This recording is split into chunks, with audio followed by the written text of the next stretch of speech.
Damos gracias al Señor, hermanos, por esta mañana que nos regala.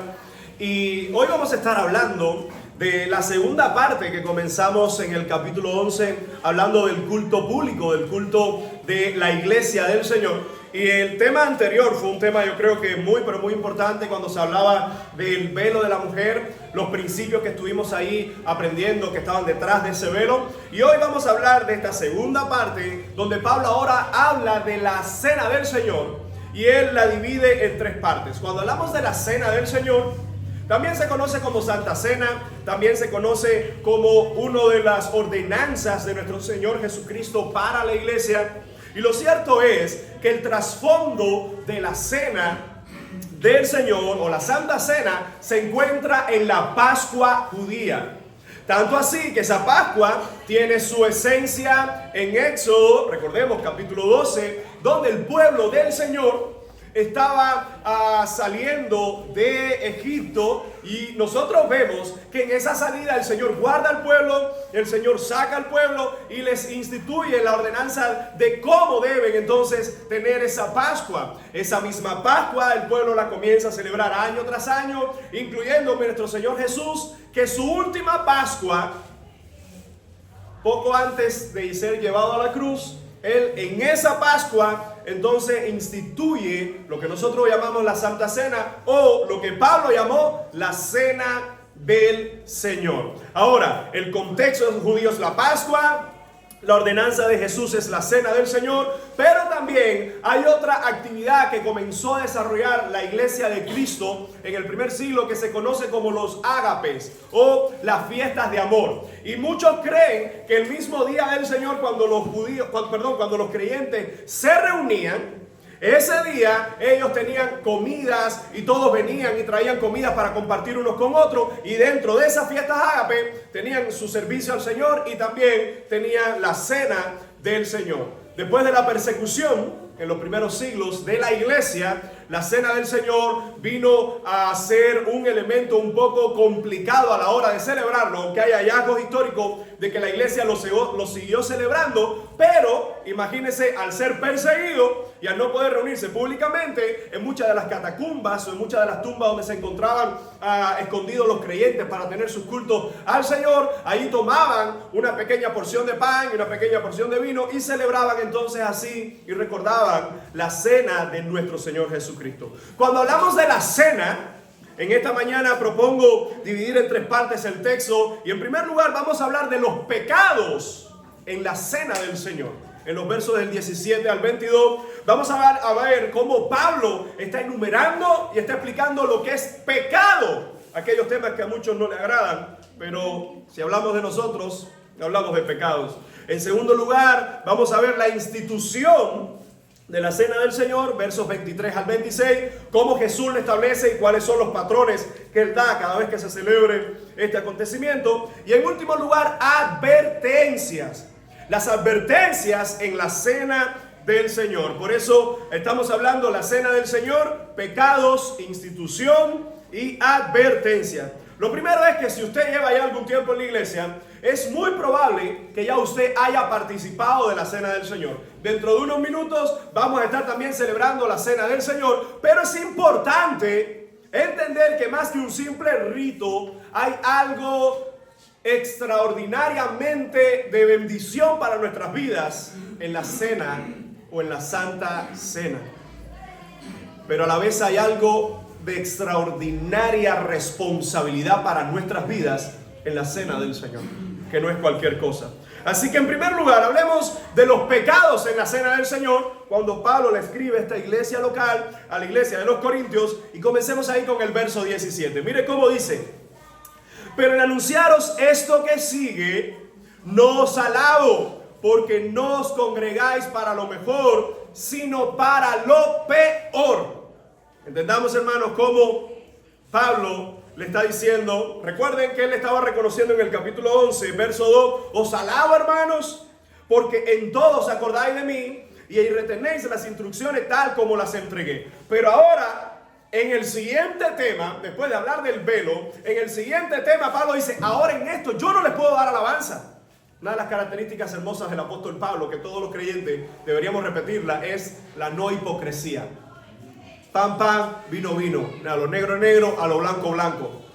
Pero mucha gente hoy, incluso solo vemos que es el pan de cada día en el mundo, que la gente hoy te puede decir una cosa, pero por detrás dice otra. Puede decir algo, pero sus hechos dicen otra cosa. Pablo, cuando tenía que alabar a los corintios, le decía, les alabo en esto, aunque es muy poco de las cosas que él le reconoce a esta iglesia. Pero ahora en este momento dice, ahora lo que les voy a decir, en esto yo no se los puedo celebrar. Yo no puedo decir que están bien cuando ustedes están actuando mal. Y miren cuál es la descripción del mismo apóstol para esa iglesia. Porque no os congregáis para lo mejor. La pregunta sería, ¿qué es congregarse para lo mejor? Bueno, toda la carta está hablando lo que corresponde a un creyente santificado en Cristo que tiene que vivir para Cristo. Y Pablo dice, ustedes no se están congregando para dar gloria a Dios, para edificarse los unos a los otros y para proclamar que Cristo viene otra vez. Eso sería un resumen de cuál es el propósito por lo cual la iglesia se reúne. Nosotros, al ser redimidos, al ser salvos, no nos reunimos para hacer un desfile o para hacer un modelaje de nuestros dones y talentos. Para eso no lo hacemos. Usted, cuando trae un especial, cuando trae una lectura, cuando trae algo, no lo trae para que la gente diga, pero qué bien fulano hace algo. Y si usted lo hace, sepa usted que lo estás haciendo en vano y no es para el Señor. Por eso, cuando nosotros en ocasiones, usted debería darse cuenta que si somos más de 180, no sé, 200 personas, alrededor de 200 personas, no siempre usted puede tener un especial.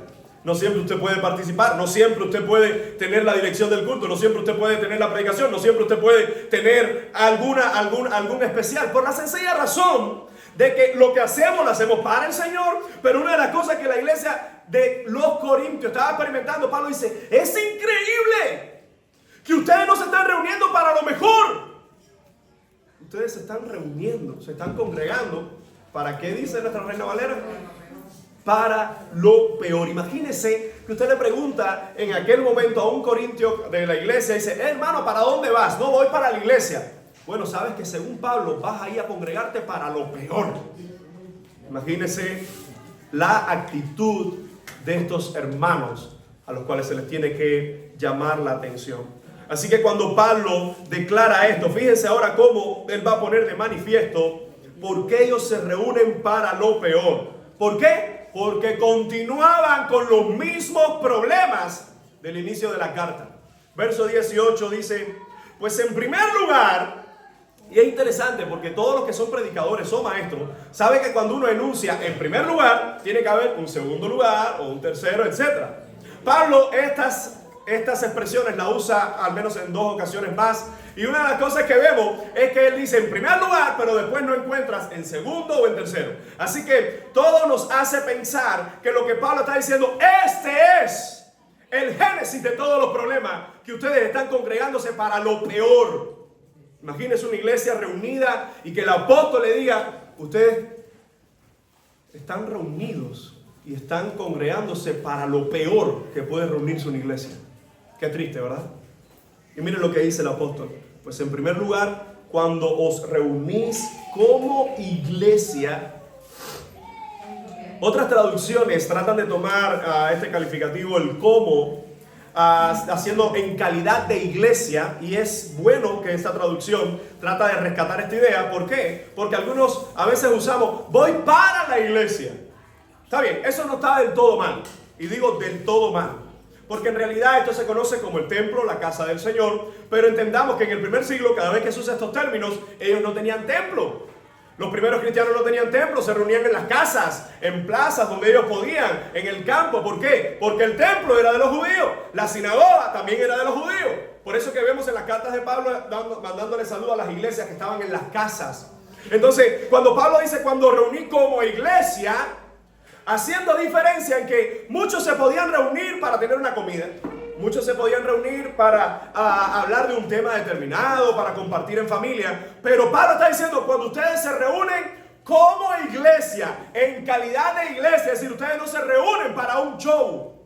Mis amados hermanos, es increíble la cantidad de lugares o grupos que hoy se denominan o se autodenominan iglesias, Y usted puede entrar en internet, la iglesia donde todos se sienten bien. Y son iglesias que entra y es papa frita y no sé qué, y viendo, incluso ahora en estos días, y viendo ahí el fútbol, y ahí no se predica la palabra, y viendo no sé qué, y viendo películas, y la gente te lleva los refrescos y te lleva lo otro. Y usted dice, ¿eso es la iglesia? No, eso yo lo hago en mi casa, quitando las papas fritas, ¿no? Pero eso lo hago en la casa y comparto y no sé, podemos ver el fútbol si la corriente te deja, o podemos ver esto, aquello. Pero ¿cómo se ha degradado y se sigue degradando hoy grupos que se consideran iglesias y en realidad son cuevas de ladrones? Pablo dice, cuando ustedes reúnen como iglesia, oigo que hay entre vosotros divisiones, y dice Pablo, y en parte lo creo. Ahora, ¿de dónde venían estos documentos o esta información al apóstol Pablo? Recordemos en el inicio de la carta que Pablo dice que los hermanos de Cloé habían traído informe al apóstol Pablo de la iglesia. No eran chismes, eran informes donde Pablo, mira, la iglesia tal está pasando por esto, tú como su pastor o uno de sus principales pastores deberías escribirle, o ellos tienen estas situaciones. Y Pablo entonces le escribe. Ahora, no estamos seguros de dónde Pablo escuchó también esto. Es muy probable que haya sido con los de Cloé o alguna carta que se hayan intercambiado. Y dice, ustedes cuando se reúnen, estoy escuchando que hay divisiones. Pero si nosotros vamos al capítulo 3, ¿usted recuerda? El capítulo 3, ¿cómo eran las divisiones? ¿Cómo eran los grupos? Bueno, en el capítulo 3 de la primera, al inicio de la carta, Pablo está hablando de los grupos, los diferentes grupos que se encontraban dentro de la iglesia. Recuerda, desde el capítulo 1 también, el capítulo 3 después lo corrobora. El capítulo 1 cuando dice, verso 12, quiero decir que cada uno de vosotros dice, yo soy de Pablo, yo de Apolo, yo de Cefa, yo de Cristo. ¿Acaso está dividido Cristo? Y vemos este grupo o la iglesia conformada por grupo. Y déjame decirle algo. La iglesia de Corinto evidentemente era una iglesia multicultural. Ahí habían judíos que se habían convertido, habían gentiles, grecorromanos que eran politeístas, se habían convertido. Ahí habían de otras nacionalidades, según algunos historiadores. ¿Por qué? Porque al ser una ciudad con un puerto tan prominente, mucha gente venía y muchos se quedaban y desarrollaban ahí sus vidas, o otros venían desde sus países y ahí traían sus riquezas y se ponían ahí a desarrollar el comercio. Entonces, una iglesia donde hay ricos, pobres, donde hay gente más letrada, gente iletrada, donde hay gente con más conocimiento, menos conocimiento, donde hay familias numerosas, familias bien más cortas. En ese grupo multicultural, no solo que había de todo, sino que eso es lo mismo que pasa hoy en la iglesia. Todos los que estamos acá, de una forma u otra, tenemos disímiles de diferencias. De dónde venimos, de la educación que nos dieron, de cómo nos enseñaron nuestros padres, dónde estudiamos, o qué estudiamos, o qué no llegamos a estudiar. Pero en medio de eso, Pablo dice, oigo que entre ustedes hay grupitos. Y el problema con los grupitos, dice Pablo, yo sé que eso es verdad. ¿Por qué? Porque ya se me ha informado de esto. Ahora, hermano, el problema con esto es que aunque tú y yo hay muchas cosas en las que podemos pensar diferente, tú y yo no estamos llamados a hacer equipos diferentes dentro de la iglesia. Esta semana compartía la palabra en el cierre de curso en el seminario, en los Ceros del Líbano, y una de las ilustraciones que usé ahí con los hermanos, hablando de este mismo tema de la unidad, es, todos sabemos que en España el mejor equipo del mundo es el Real Madrid, ¿verdad? Y del mundo, de todo el mundo, pero su archirrival es el Barcelona. Entonces, usted puede ver un jugador del Madrid y un jugador del Barcelona, cuando usted le pregunta a unos por el otro, solo lo que escuchará es rivalidad. Eso en la Eurocopa, que ya termina hoy, usted puede ver a Lamine Yamal, que es jugador del Barcelona, es una estrella, y a Dani Carvajal, uno de los mejores laterales del mundo también, que es del Real Madrid, y usted puede escucharlos en entrevistas cuando ahora los dos jugando juntos en España hablan el uno del otro y dicen las mejores cosas, y tú dices, porque ya mientras juegan en un grupo por selección son rivales, ahora tienen un mismo propósito, como toda nación, ¿verdad? Como la nación de España, jugar contra los demás. Y eso me hacía pensar de cómo nosotros entre todas nuestras diferencias, debemos recordar y entender que jugamos para el mismo equipo. Jugamos en la misma selección. Jugamos o vivimos como el mismo cuerpo de nuestro Señor Jesucristo. No porque un hermano pueda tener mejor oratoria o que un hermano pueda tener más talentos o menos requisitos a la hora de expresarse. Cuando la Biblia nos dice que somos una iglesia, mis hermanos, lo triste del caso es que hay personas que dentro de las iglesias pueden sentirse mejor que los demás. Y fíjense cómo el apóstol dice, cuando ustedes se reúnen como iglesia. En otras palabras, vamos a ponerle un poco de doctrina a eso. ¿Qué es la iglesia? ¿Quiénes somos la iglesia? El cuerpo de Cristo, hombres y mujeres, lavados y renovados y santificados por la sangre de Jesucristo, edificados en su palabra, con la esperanza de que Cristo viene por segunda vez. Eso es la iglesia. Entonces cuando Pablo dice, cuando ustedes se reúnen como el cuerpo lavado, santificado, ¿verdad? Edificado por la palabra del Señor, que espera la segunda venida, ustedes están fajándose uno con otro. Yo creo que esto tuvo que dolerle en el corazón a los corintios, y ese era el propósito, que le doliera. Amados hermanos, nosotros no estamos lejos de eso. A veces, con intención o sin intención, podemos herirnos los unos a los otros por cualquier cosa. Por cualquier cosa. Es increíble la capacidad que puede tener un creyente de herirse. Yo no sé ustedes, pero ¿cuántas veces nos ha pasado eso? Que hay veces que alguien, no sé, puede estar enemistado contra usted y usted no tiene ni idea. Y simplemente cuando se pregunta, oye, ¿qué pasa? No, es que yo pensé que tú tenías algo contra mí. Ah, pero es que yo pensé que eras tú. Mis amados hermanos, y en esas pequeñeces, muchos se pierden la bendición de seguir sirviendo al Señor con paz y gozo en su corazón, sabiendo de que en cuanto dependa de nosotros, tenemos que estar en paz con todos los hombres. Y fíjense cómo la palabra de nuestro Señor, cómo el apóstol le está diciendo, yo creo y estoy de acuerdo en que entre ustedes hay divisiones. Es increíble, mis hermanos, y déjame decirte algo. Cristo viene por una sola iglesia, pero Dios en su gracia ha permitido que las denominaciones existan. Y digo ha permitido, pero las denominaciones no son creación de Dios. Porque Dios, en el libro de los Hechos, solo había una iglesia, no había denominación, había solo una iglesia. A partir del siglo XVI, con la ruptura de Lutero, Zwinglio y muchos otros que vendrían después, entonces comienzan las 4 grandes denominaciones, y de esas 4 grandes denominaciones, al día de hoy, cientos y cientos y cientos y miles de denominaciones tenemos hoy. ¿Por qué? Porque no me gusta lo que tú dices, me voy para este lugar. Tampoco me gusta lo que dices, hago mi propia denominación. Y muchos lugares han comenzado así. Mire, hermano, cuando usted encuentra a alguien que al día de hoy te dice, no, ninguna iglesia está bien, yo mismo voy a hacer una iglesia, usted está mal. Porque en 2000 años de historia, el Espíritu Santo tratando con hombres regenerados, es imposible que no haya un grupo que sea representante del remanente del reino de los cielos. Es imposible. Ahora, yo no estoy diciendo que alguien permanezca en un lugar cuando sabe que ahí lo que reina es la herejía.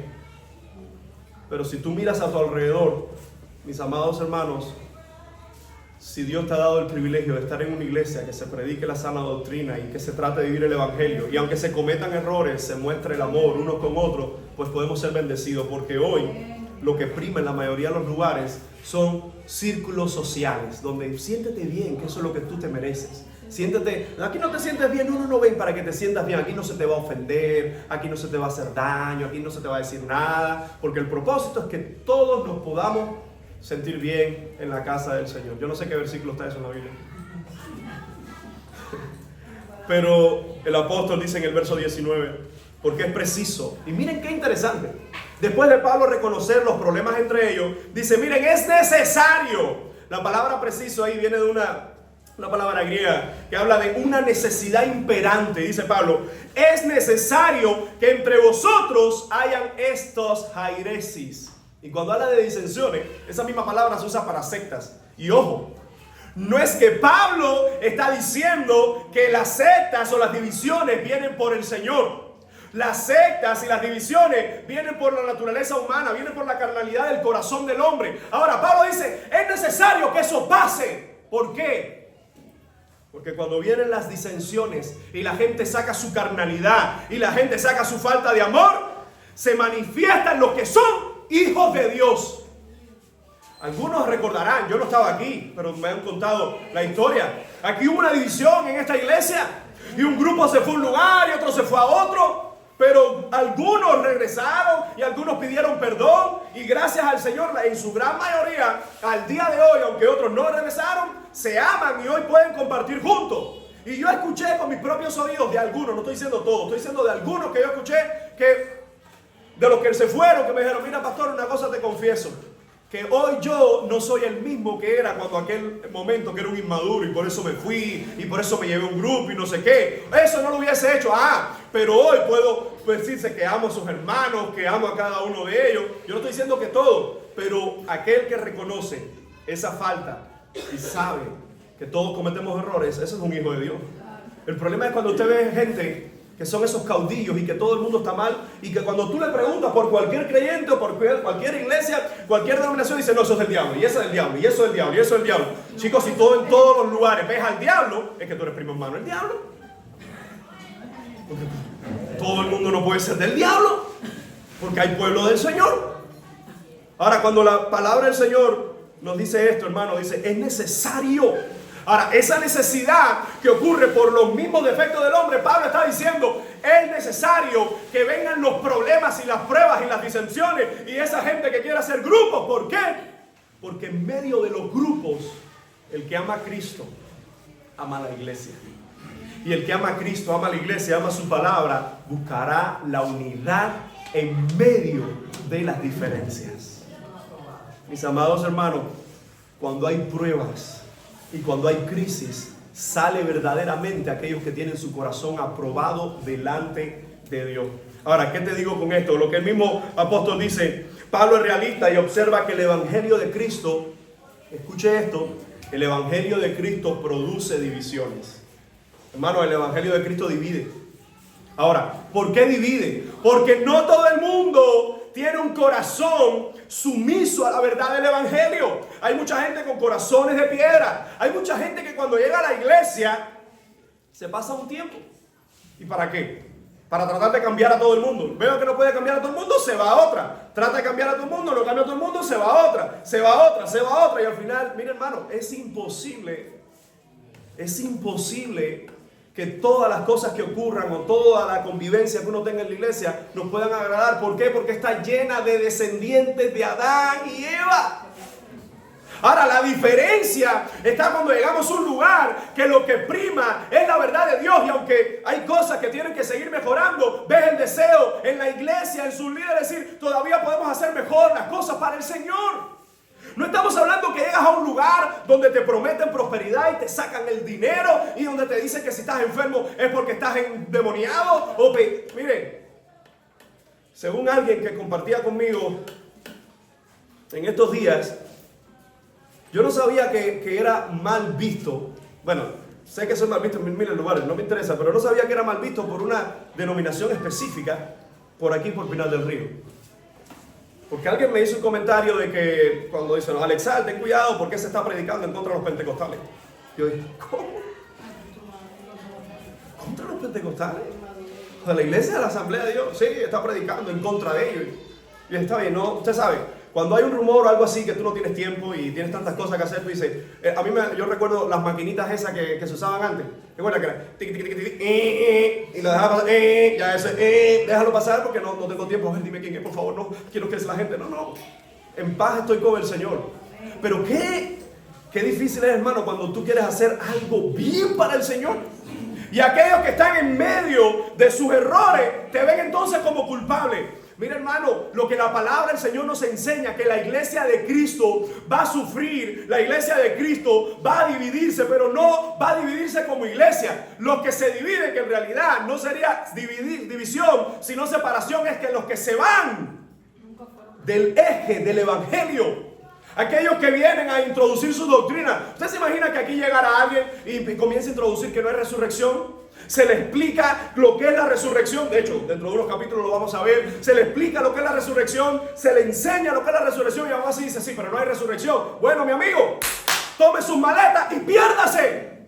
Claro, después de un proceso, no es que venga y te va y nosotros no somos una agencia para votar gente. Pero como iglesia de Cristo, hermano, hay que estar divididos por la verdad y unidos a la vez en la verdad. Cuando decimos divididos por la verdad, es que el hereje, el que no profesa a Cristo, el anticristo, el que dice que Cristo no vino en carne, hermano, ese es un anticristo.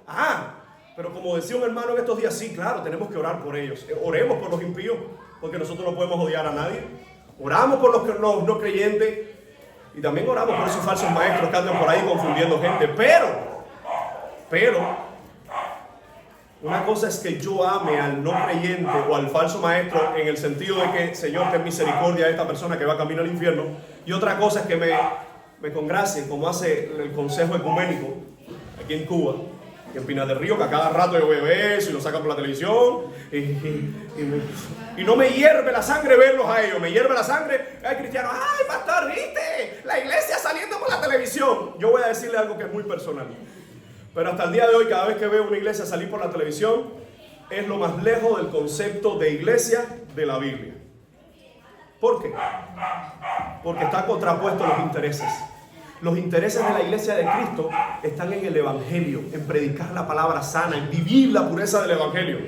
Los intereses de otros es en poner fachadas. Miren cómo los religiosos nos apoyan, miren cómo los religiosos nos aman. Esa es uno de los principales armas del Consejo de Iglesias de Cuba. No digo que todos los que están ahí son impíos, pero en su gran mayoría son personas que no son creyentes. Porque es imposible decir amo a Dios y besarle la mano al César. Amo a Dios y reírle y rendirle los principios al mundo. Así que, mis amados hermanos, cuando Pablo está hablando de que es necesario que vengan cada una de estas divisiones, a la vez él explica que en esas divisiones y en esos conflictos se mostrarán los verdaderos creyentes. Ahora, ¿cuáles eran algunos de estos pecados de la iglesia de los Corintios? Verso 20, cuando pues os reunís, esto no es comer la cena del Señor. Evidentemente Pablo está hablando del contexto ahora de la cena del Señor. Y dice, ustedes no están comiendo la cena del Señor. Ustedes no están celebrando la cena del Señor, hermano. La cena del Señor es mucho más que ese pedazo de pan y ese vino. No es que, ay, es un día especial que tenemos en la iglesia. No, no es un día especial que tenemos en la iglesia. La cena del Señor es uno de los distintivos que tienen los creyentes de Jesucristo. Y fíjense cómo dice el verso 21, porque al comer, cada uno se adelanta a tomar su propia cena, y uno tiene hambre y el otro se embriaga. Este versículo nos pone a nosotros al descubierto que en esa santa cena que ellos celebraban, evidentemente había una cena mayor, ¿verdad? Porque este verso nos alude a la idea de que había comida y que había bebida, pero esa bebida, evidentemente siendo el vino, no es que era para todos, sino que era para compartir porcionadamente con todos. Ahora, fíjense cómo Pablo dice, porque ustedes al comer, hay algunos que se adelantan a tomar su propia cena y uno tiene hambre y el otro se emborracha. Hermano, ¿usted se imagina que usted vaya por la calle y usted mire uno de estos círculos sociales, de esos donde están ahí las personas no creyentes bebiendo, emborrachándose y en sus comidas? Es increíble cómo casi siempre ahí hay un factor que predomina y es el mal ambiente. Usted ve así a veces un mal ambiente en esos lugares donde hay bebida y un mal ambiente. Hermano, qué triste que ese mal ambiente estaba en la iglesia de los Corintios. Pablo dice, fíjense, cuando uno lee eso, ¿usted se imagina que usted llegue el domingo acá temprano y que cambiemos un poco la liturgia y que tengamos comida y estemos como una fiesta de fin de año, estemos comiendo, y usted va de pronto y llega a donde está Lázaro y dice, Lázaro, ¿dónde puedo sentarme? Y Lázaro te saluda con una copa y dice, donde tú quieras, donde tú quieras. ¿Usted se imagina? Sí, nos reímos, por eso es infarto. ¿Usted se imagina que el otro dice, ay, espérate que no puedo más? Hoy me dejaron algo, no, se acabó todo. Bueno, aquí tenemos algunos jóvenes que estamos tratando con esa área de sus vidas. Hermano, la iglesia se había convertido en el hazmerreír de todo Corinto. ¿Por qué? Porque si hay una ciudad que es borracha, pachanguera y fiestera, es la ciudad de Corinto. Y lo triste del caso es que uno podía salir de una orgía, de un lugar, de una fiesta al dios Baco, del dios del vino, borracho, y entrar a la iglesia de Corinto y sentirse en el mismo ambiente y sentirse en la misma sintonía. Y fíjense como Pablo dice en el verso 22, porque no tenéis casas en que comáis o bebáis, o menospreciáis la iglesia de Dios y avergonzáis a los que no tienen nada. ¿Qué os diré? Os alabaré, en esto no os alabo. Lo que está haciendo el apóstol Pablo, evidentemente, hermano, quiero que entendamos esto. A la iglesia de Corinto está llegando todo tipo de creyentes. Hay algunos que evidentemente están llegando un poco más tarde que otros.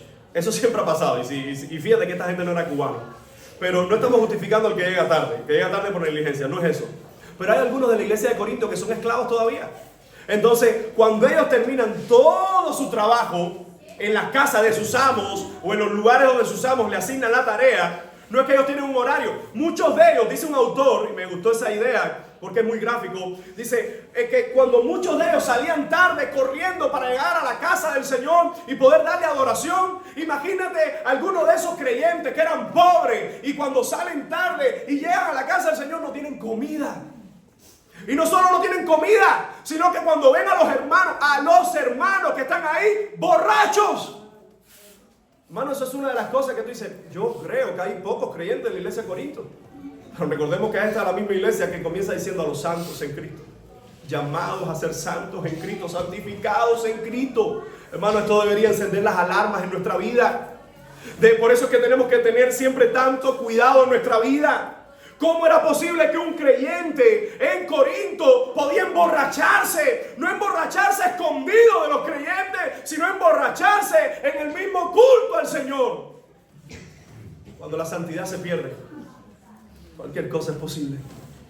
Y yo no estoy diciendo que dentro de estos creyentes habían impíos. Evidentemente hay impíos. Recordemos a algunos de ellos que tenían unas calificaciones o unas actitudes de impíos. Pero dentro de los corintios hay gente que no son impíos y estaban cediendo a la presión de ¿qué? De lo que está haciendo todo el mundo. Y se estaban emborrachando y se estaban aprovechando de la comida y no compartían con los demás. ¿Cuáles eran los pecados? Así que había falta de amor en la iglesia de los corintios, había falta de unidad, había falta de hermandad entre hermanos, había falta de perdón, había gula, había egoísmo. Y si sigues la lista, ¿cuántas cosas no podemos decir de un grupo que ha perdido toda la santidad por la casa del Señor? Por eso Pablo dice, cuando ustedes se reúnen, no lo hacen para lo mejor, lo están haciendo para lo peor. Mis amados hermanos, y el solo hecho de que Pablo le esté escribiendo es porque todavía había gente salvable en ese lugar. Si fueran todos impíos que no tenían salvación, Pablo no les escribe por medio del Espíritu Santo. Pero todavía había gente en ese lugar que necesitaba ser regañado. Mis hermanos, después de ver los pecados en la cena del Señor, nosotros deberíamos reflexionar y deberíamos pensar, porque tú llegaste esta mañana acá, pero es muy probable que tú esta semana hayas tenido varias batallas y algunas de ellas no hayas vencido. Es probable que tú estés aquí, todavía estés enemistado, todavía estés con una carga en tu corazón que no has podido ponerle en las manos del Señor. Y la pregunta es, hoy llegaste a este lugar para reunirte para lo mejor, para dar gloria al Señor, para que tu corazón esté en paz con el Señor, para que tu adoración sea en sentido horizontal con el Señor, vertical con el Señor y horizontal con tus hermanos. Después de Pablo de hablar de cada uno de estos pecados y regañarlo, entonces pasa a la segunda idea, y es la institución de la cena. Fíjense a dónde va a recurrir Pablo a la historia. Verso 23. Porque yo recibí del Señor, dice, yo recibí del Señor lo que también os he enseñado. Que el Señor Jesús, la noche que fue entregado, tomó pan y habiendo dado gracias, lo partió y dijo, tomad, comed, este es mi cuerpo que por vosotros es partido. Haced esto en memoria de mí. ¿Cuántas veces Pablo celebró aquella cena con Jesús? ¿Alguien recuerda un número? ¿Cuántas veces Pablo celebró la Santa Cena con Jesús? Ninguna, porque de hecho Jesús solo la celebró una vez y ahí fue donde la instituyó y ascendió al Padre. Así que Pablo, mira su palabra, yo recibí del Señor lo que también os he enseñado. Hay algunos eruditos que dicen que eso fue aquellos 15 días que estuvo con los apóstoles, que los apóstoles le indicaron. Yo no creo que fue eso. Yo creo que es literalmente lo que está diciendo el mismo apóstol. ¿Por qué? Porque recuerden que Pablo dice en su carta a los Gálatas que él estuvo 3 años y medio en el desierto de Arabia. Y el mismo Señor le estuvo instruyendo de tal forma que hay un momento que él dice, cuando subí y vine a los apóstoles, nada nuevo esta gente tenía que enseñarme. Porque los apóstoles tuvieron 3 años y medio en el día a día a Jesús. Pablo tuvo el regalo del cielo, bueno, literalmente del cielo, el mismo Jesucristo, enseñándole en el desierto cada una de estas instrucciones. Por eso cuando él dice, yo recibí del Señor lo que también os he enseñado, es decir, esto no es nuevo. Miren, los corintios no estaban profanando la cena del Señor, la santidad del Señor, porque no sabían el significado de la cena, no.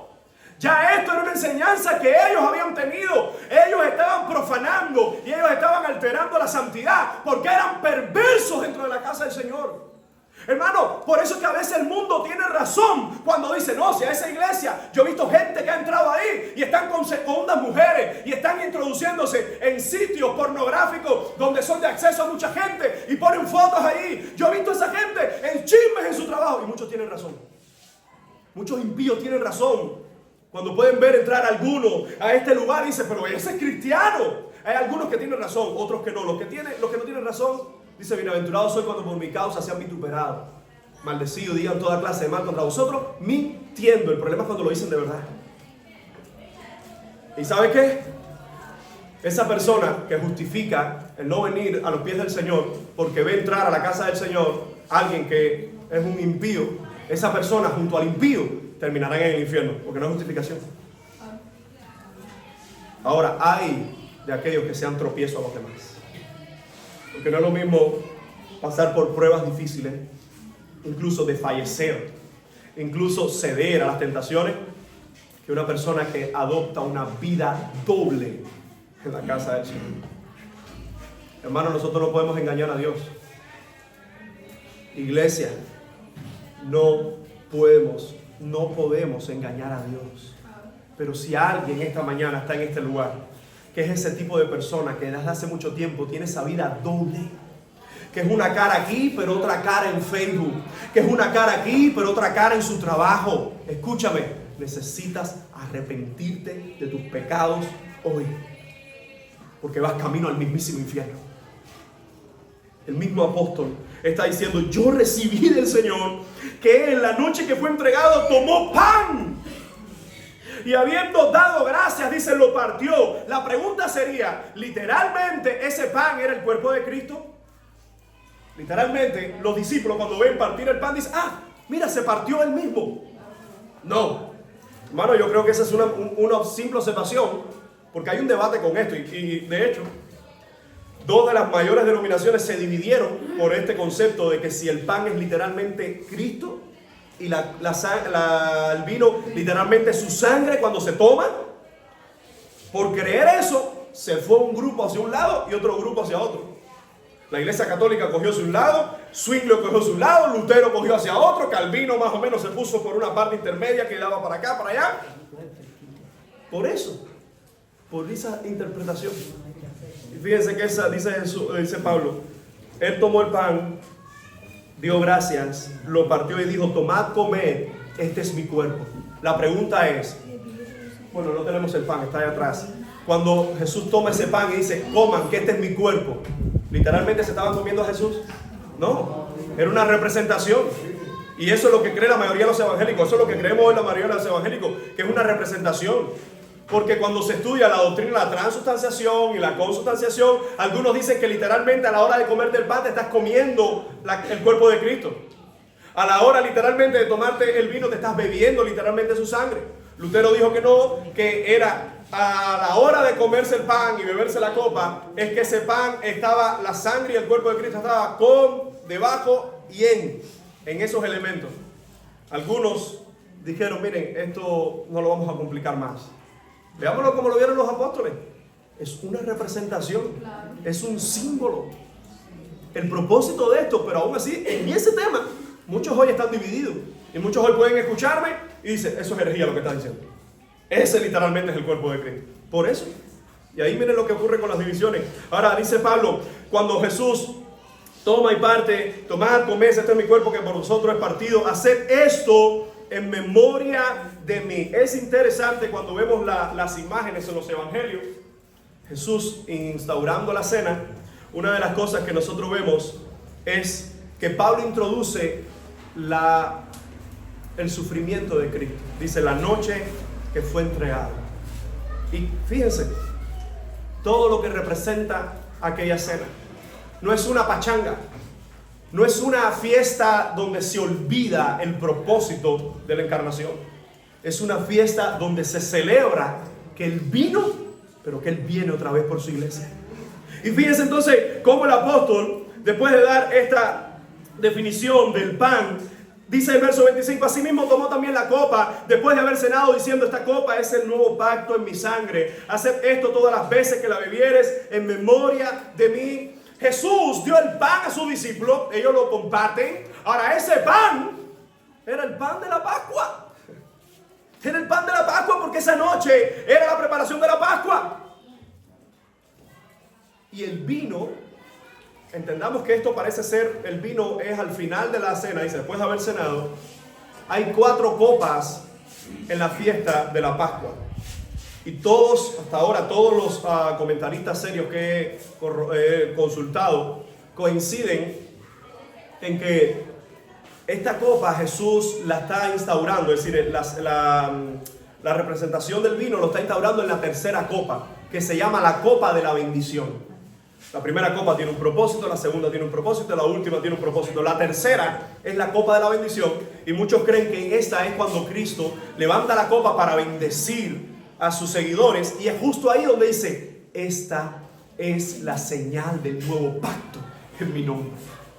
Hermano, quiero que pienses por un momento, los judíos que estaban esa noche allí, toda su vida, una vez al año, desde que tenían uso de razón, estaban celebrando la Pascua. Pero esa Pascua, en el contexto de que horas después Jesús va a ser apresado, Jesús le está diciendo, esta es la señal de mi pacto, mi sangre. Y algo interesante es, ¿qué significa pacto? Si usted busca pacto en un diccionario de español, una de las acepciones es acuerdo mutuo o acuerdo de ambas partes. Es donde ambas partes comparten puntos y están de acuerdo. Eso es lo que significa pacto en la Biblia. Pacto en la Biblia viene, en el Nuevo Testamento, viene de la palabra griega diateque. Y diateque significa que uno es el que establece las condiciones y el otro simplemente las acepta. El más grande es el que pone las condiciones. El otro no puede poner condiciones. Esa es la misma palabra que en el hebreo, cuando dice el Señor, le dice al patriarca, haré pacto entre mí y ti. Que suena así un poquito, pero dice, haré pacto, la palabra hebrea es berit, donde el más grande pone las cláusulas y el otro simplemente lo que puede hacer es aceptarlas. Y yo le doy gracias a Dios porque ese es el pacto que Él hizo conmigo. Y tú deberías darle gracias a Dios porque ese es el pacto que hizo contigo. Que Él solamente puso las cláusulas, porque donde el hombre quiere poner cláusulas, se echó a perder todo. No, a mí me gustaría, por Señor, ¿por qué mejor para ser salvo no pasamos 6 meses primero dándonos látigos? Y ahí tenemos los católicos. ¿Por qué no pasamos haciendo confesiones? Y ahí tenemos no sé qué. ¿Por qué no pasamos en un monte orando y tenemos los monjes tibetanos? Hermano, las cláusulas el Señor las puso en su Hijo Jesucristo. Y simplemente le aceptamos para vida eterna o seguimos condenados en la perdición. Fíjense que hay solo una opción. No está simplemente como podemos decir, yo sé que en teología lo podemos usar, no, está la opción de perderse, no, esa es la garantía, que todos estamos perdidos. Lo que existe es la única opción en Cristo de ser salvo. Eso significa la cena.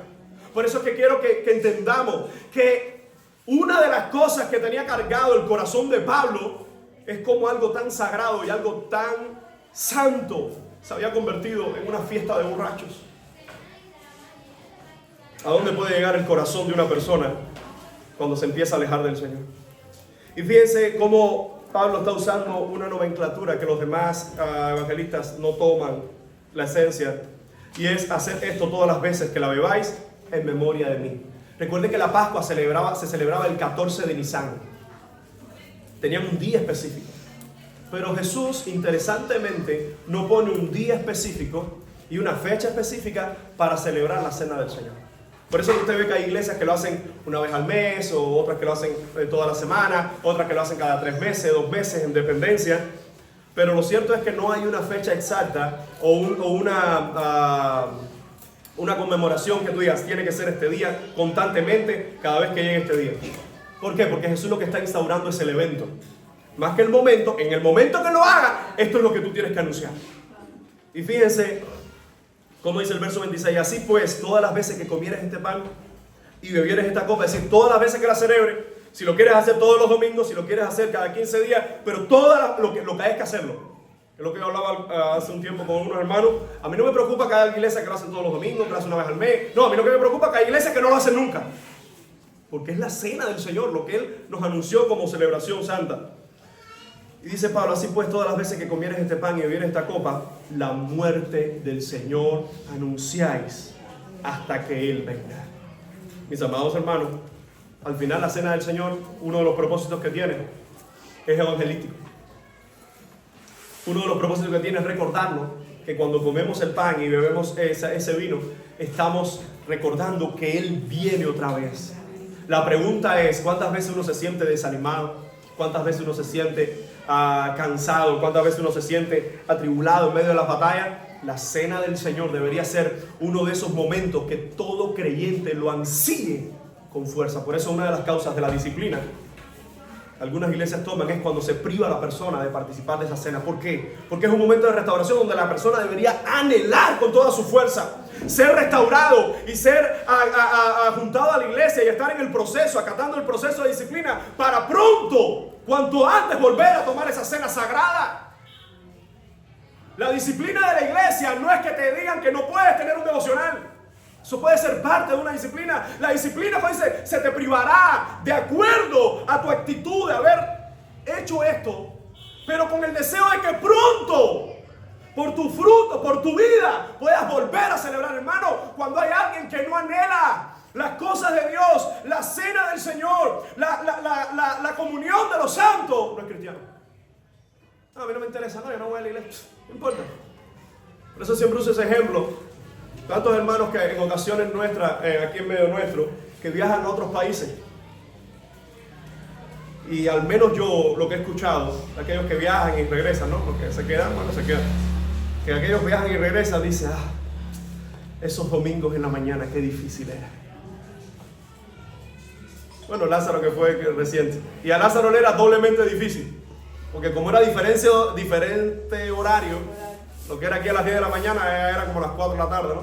A las 4 de la tarde, el domingo, en la casa, y tú digas, ahora mis hermanos se están reuniendo para dar gloria al Señor. Hermano, las cosas del Señor tienen que ser amadas por los hijos del Señor. Y no solo tienen que ser amadas, tienen que ser también respetadas, anheladas, cuidadas. Por eso, después de ver este elemento de la institución, el último paso es las advertencias en la cena del Señor. Y quiero que escuches bien. Tú que vas dentro de unos minutos a participar de la cena, quiero que escuches bien esta parte, porque esto es sumamente delicado. Advertencias de la cena del Señor, verso 27. De manera que cualquiera que comiera este pan o bebiera esta copa del Señor indignamente será culpado del cuerpo y de la sangre del Señor. Hermano, yo creo que teológicamente hablando, mucha gente a veces le pasa por alto a esto. A lo largo de los años he visto personas y he escuchado también testimonios de gente que, aunque están en un proceso de disciplina, porque hay gente que está en un proceso de disciplina que se conocen, pero hay otros que igual están en un proceso de disciplina, pero como no se conoce, la falta es algo personal y es la misma persona diciéndolo. Pero hay gente que están en su pecado y ven pasar el pan y venga el pan, y ven pasar el vino y venga el vino. Si no están muertos hoy, ha sido por la misericordia del Señor. Porque mira lo que dice esta parte, que es lo que debería ser detonante en nuestras mentes. De manera que cualquiera que comiera este pan o bebiera esta copa del Señor indignamente será culpado del cuerpo y de la sangre del Señor. Ahora, justo con el juicio que trae consigo beber indignamente está la misericordia del Señor. Y voy a explicar rápidamente esto. Miren cuánta gente estaba enferma y cuánta gente se había muerto ya. Pero a la vez cuánta gente el Señor todavía ni lo había enfermado ni los había matado. ¿Por qué? Porque por lo menos los que están leyendo la carta no estaban muertos. Es obvio, ¿no? Y miren ahora lo que dice el versículo siguiente. Por tanto, pruébese cada uno a sí mismo y coma así del pan y beba de la copa.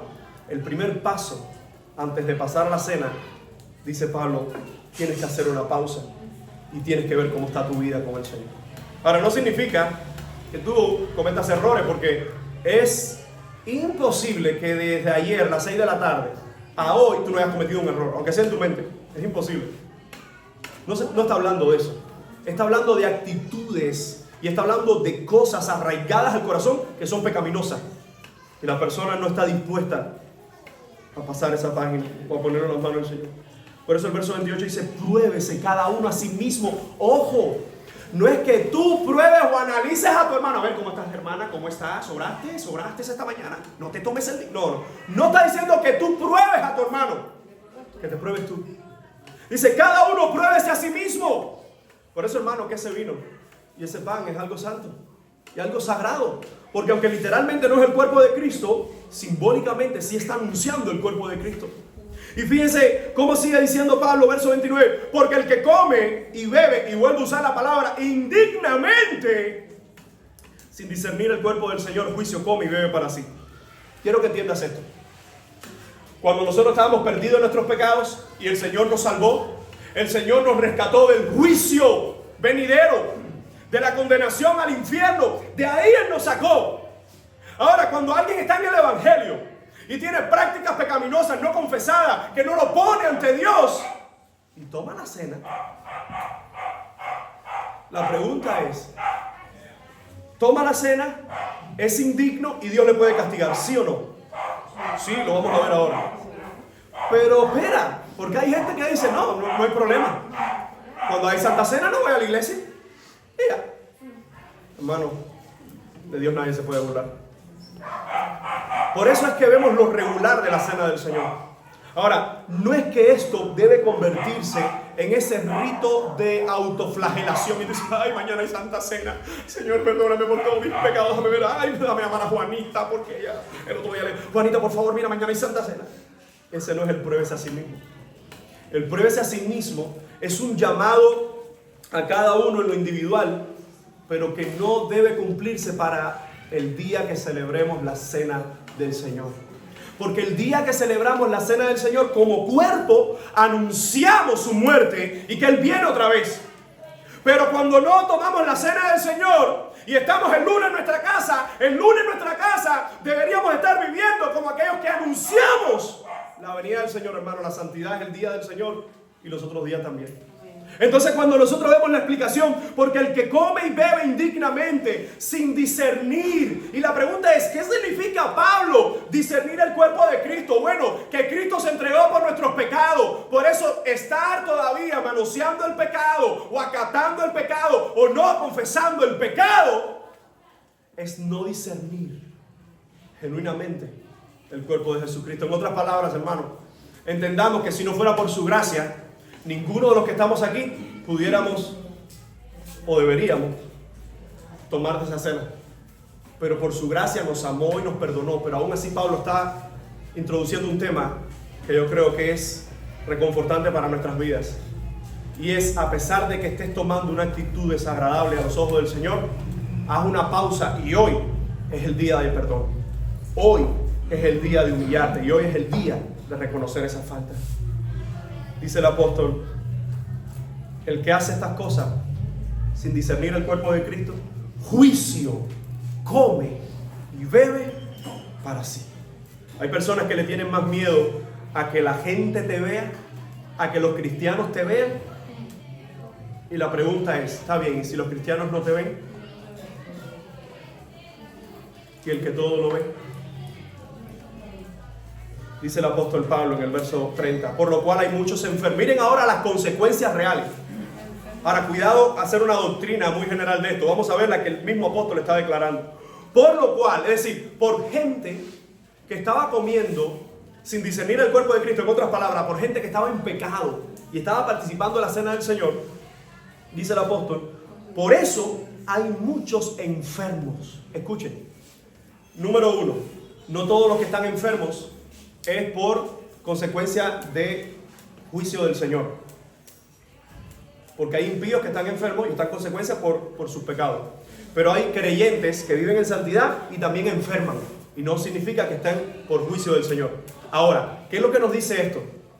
Que a pesar de que todos los enfermos, no significa que sean todos endemoniados, no significa que sea todo un castigo del Señor. No sé, ¿por qué? Porque genéticamente incluso hay personas que pueden adquirir los genes de sus padres y transmitir enfermedades o adquirir enfermedades congénitas. ¿Qué es lo que nos dice Pablo en esto? Dice, miren hermano, yo creo que esto es una muestra de amor más que de un juicio que muestra el amor de Dios más que odio. Y voy a explicar rápidamente por qué. Dice el apóstol, como hay gente que está comiendo la cena indignamente, hay muchos que se han enfermado y debilitado entre vosotros. Incluso muchos duermen. Había gente que el Señor se había llevado. Ahora, ¿por qué digo que esto es una muestra de amor? Porque evidentemente esos que estaban enfermos, o esos que estaban debilitados, o esos que ya estaban durmiendo, eran hermanos en la fe. Y yo sé que esto es un tema delicado, pero por favor, ahora cuando tú veas a alguien enfermo, no le digas, no, eso estás en pecado, porque eso es una mala teología que algunos carismáticos han introducido. Si tú estás enfermo porque estás en pecado, no necesariamente. Pero una de las causas, según 1 Corintios, que el Señor pudiera enfermarte en algún área o permitir que sea enfermado en algún área por comer indignamente la cena del Señor, pero es para qué, para tu reflexión, pero no todo el mundo, ni todas las personas. Hermano, un niño de 1 año que se enferma, ¿es porque estaba en pecado? No. ¿Y es porque están endemoniados? No. Por eso tengamos mucho cuidado con ejercer un juicio, porque este juicio es del Señor, no de nosotros. Y fíjense cómo dice, hay algunos que han enfermado, otros que están debilitados y otros que incluso llegaron al extremo, mueren. Tú dices, ¿cómo? ¿Ese pedazo de pan y ese vino? Sí, porque no era el pan y era el vino, era como estaban pisoteando la santidad de la iglesia del Señor. Y dice la palabra, si pues nos examinásemos a nosotros mismos no seríamos juzgados, mas siendo juzgados somos castigados por el Señor para que no seamos condenados con el mundo. Fíjense que incluso el castigo del Señor, ¿para qué es? Es como el castigo del Padre, hermano. Ningún padre castiga para destruir a nadie o para matar a nadie. El castigo de nuestro Dios, ¿para qué es? ¿Para qué es el castigo de nuestro Dios? Según este texto, para que no seamos condenados con el mundo. En la explicación la da el mismo apóstol. Dice, somos castigados por el Señor para que no seamos condenados con el mundo. Hay personas, hermanos, que tratan de reírse de la santidad o la disciplina en la iglesia. Hay personas que incluso pueden tener un servicio en la iglesia y en diferentes lugares tienen otra cara. Que tú le dices, ¿por qué no invitas gente de tu trabajo? No, estoy enredado. Porque saben que su trabajo, saben que es un impío. Amados hermanos, nosotros tenemos que mostrar el evangelio aquí donde quiera que estemos. Cuando nos ven nuestros hermanos y cuando no nos ven también. Santidad, el día del Señor reunidos como iglesia, pero también cuando estamos en nuestros hogares, o donde quiera que estamos. Y dice Pablo en el verso 32, mas siendo juzgados somos castigados por el Señor, para que no seamos condenados con el mundo. Yo creo que estas palabras taladraron el corazón de los corintios. ¿Y cuáles son los consejos finales para celebrar la cena del Señor? Así que, hermanos, cuando os reunís a comer, esperados unos a otros. Dice, oye, pero... Claro, porque Pablo está aludiendo a uno de los problemas. Y era ese egoísmo, esa gula y esa borrachera y todas esas cosas. Dice, espérense los unos a los otros como cuerpo. La idea es de que el que llegó o el que lleva más tiempo, esperar, animar y consolar al que recién ingresa. Y fíjense cómo dice el verso 34. Si alguno tuviere hambre, come en su casa para que no reunáis para juicio. Las demás cosas las pondré en orden cuando yo fuere. Pablo termina hablando de otras cosas que iba a establecer en persona. Pero esta que está estableciendo con ellos nos dan una enseñanza básica para nuestras vidas. Yo sé que después de esta exposición, algunos dicen, ni muerto toco ese pan. Mis amados hermanos, pero no se trata de que yo pueda traer carga sobre tu conciencia. Se trata de que si la palabra ha traído carga sobre tu corazón, es el momento de nosotros decir, Señor, perdóname. Si a tu mente viene cosas que debes arreglar, es el momento de decir, Señor, ayúdame. Ayúdame.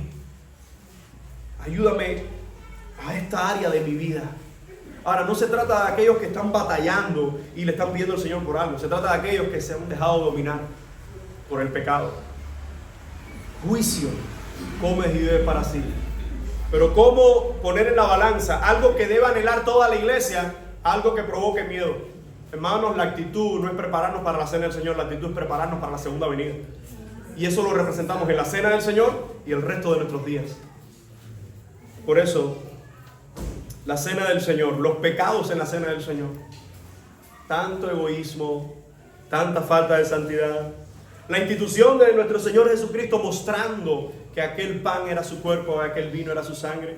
Las advertencias es: pruébate, ponte a cuentas con el Señor y dile: Señor, estoy aquí, te pido perdón, pero a la vez te pido, Señor, que prepares mi corazón, porque pronto quisiera celebrar tu cena con mi conciencia en paz contigo.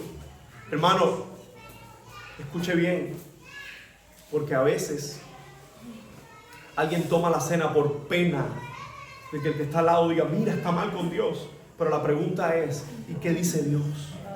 A veces es mejor decir: Señor, hoy me siento de tal forma, pero escucha, porque esto tiene otro punto detonante en la balanza.